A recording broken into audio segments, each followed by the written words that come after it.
พ่อค้าเส้นแนวถอนนี่เส้นเนี่ยได้ของคือของขาย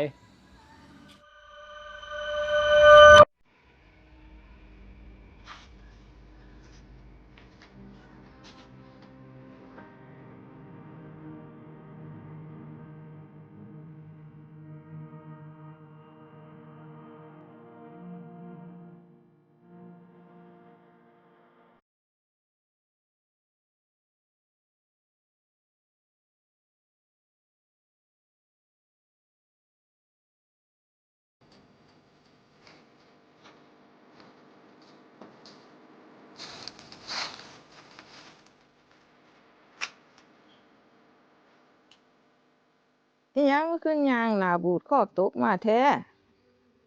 เท่าขอเงินซื้อแนวถอนขวดใหญ่นี่ ขวดใหญ่เท่าใด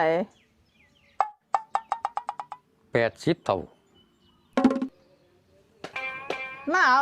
ดอกละ20 4ดอก ก็สิไหว้บ่แล้ว4 ดอกพุ่น